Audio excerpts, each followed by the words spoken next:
آپ صلی اللہ علیہ وسلم کا ایک معجزہ ہے۔ حضرت حنظلہ رضی اللہ تعالیٰ عنہ کے سر پر بچپن میں آپ صلی اللہ علیہ وسلم نے ہاتھ پھیرا اور ان کے حق میں دعا فرمائی تھی۔ چنانچہ اس دعا کی برکت یہ ہوئی، اگر کسی آدمی یا جانور کے بدن میں تکلیف ہوتی تو اس کو حضرت حنظلہ کے پاس لے آتے۔ حضرت حنظلہ اپنے ہاتھ میں تھوڑا سا تھوک لیتے اور اپنے سر پر رکھ کر یہ کہتے، اپنے سر پر رکھ کر یہ کہتے، بسم اللہ علی اثر ید رسول اللہ صلی اللہ علیہ وسلم۔ پھر وہ ہاتھ مریض کے بدن پر پھیرتے تو تکلیف دور ہو جاتی۔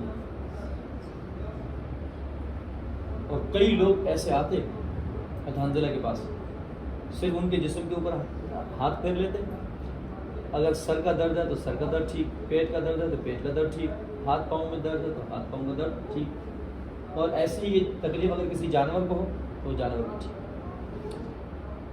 اچھا بھائی، مسلمان کے اوپر ایک بہت بڑا حق بھی ہے،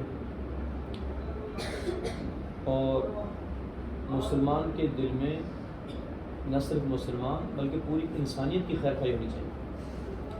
اب کسی شخص کو اگر کوئی مسکراتا ہوا دیکھے، ہنستا ہوا دیکھے، تو اب اس کو ڈانٹ ڈپٹ کرنے کی ضرورت نہیں ہے وہ کیوں ہنس رہا ہے، کیا بات ہے، میرے اوپر تو ہنس رہا ہے، یہ بات نہیں ہے۔ کسی شخص کو بھی مسکراتے ہوئے دیکھو نا تو فوراً کہو اضحک اللہ سنک، اضحک اللہ سنک، اللہ آپ کو مسکراتا رکھے۔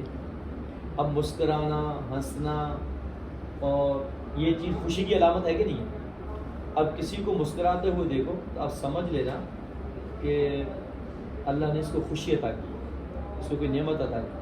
اب اس کو آپ بدلے میں دعا دیں، اضحک اللہ سنک، اللہ تعالیٰ تجھے ایسے ہی مسکراتا رکھے۔ ایک اور بات سن لو بیٹے، بڑی اہم بات ہے۔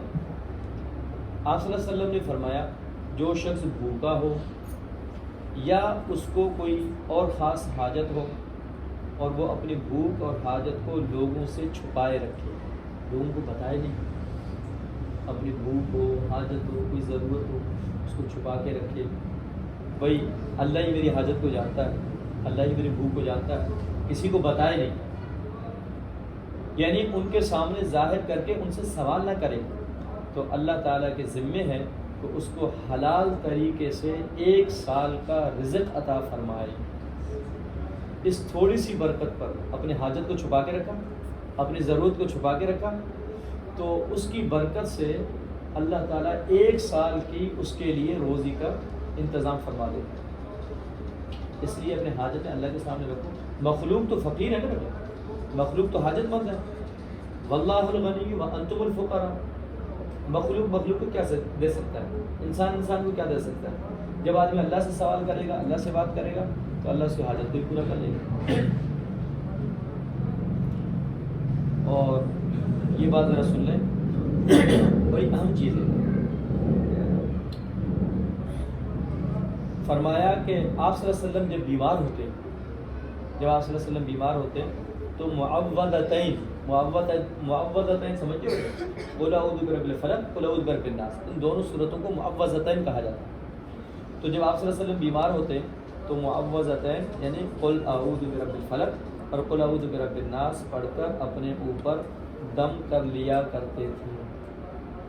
اور یہ بڑی بہترین چیز ہے، یعنی کہ اگر چھوٹے بچے ہوں تو گھر والوں کو چاہیے کہ چھوٹے بچوں کے اوپر بھی معوذتین پڑھ کر دم کر لیا کریں، اور اپنے اوپر بھی روزانہ سوتے ہوئے معوذتین سورہ اخلاص بھی اس کے ساتھ ملا لیں، 3 مرتبہ پڑھ کر پھر ہاتھوں پر پھونک ماریں، پھر پورے جسم کے اوپر آپ دم کریں۔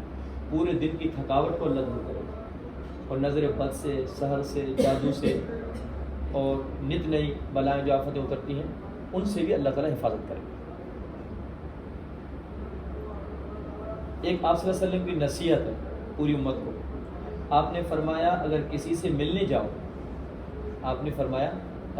ملنے جاؤ تو اندر داخل ہونے سے پہلے 3 مرتبہ اجازت طلب کرو، اگر اجازت مل جائے تو ٹھیک ہے ورنہ واپس لوٹ جاؤ۔ اب ہم کھڑے رہتے ہیں بجاتے ہی رہتے ہیں 10 مرتبہ 15 مرتبہ ٹھوک ٹھوک کے بجا کے رہتے ہیں. یہ ترتیب نہیں ہے، سنت طریقہ نہیں ہے. اور یہ یعنی کہ ادب و آداب والا طریقہ بھی نہیں ہے. بھائی ایک مرتبہ ہلکا سا بجائیں ذرا، اندر سے کوئی جواب نہ آئے دوسری مرتبہ بجائیں، کوئی جواب نہ آئے تو تیسری مرتبہ بجائیں. اب اگر کوئی ریسپانس آئے تو کوئی دروازہ کھولے تو ملاقات کر لینا، ورنہ آپ واپس چلے جائیں. دیکھو یہی حال موبائل کا ہے. زیادہ سے زیادہ اب 3 مرتبہ کسی کو کال کر سکتے ہو، مگر 10 کالیں کرنا، 15 کالیں کرنا، 20 کالیں کرنا، 33 کالیں کرنا، بھائی ایسا بھی ہوتا ہے. کال کے اوپر کال دیے جا رہے ہیں، کال کے اوپر کال دیے جا رہے ہیں. تو یہ ادب کے خلاف ہے. تو حضور نے ہر چیز کے ہمیں ادب و آداب سکھائے، ان کے اوپر عمل کرنا بہت ضروری ہے. وآخر دعوانا الحمدللہ.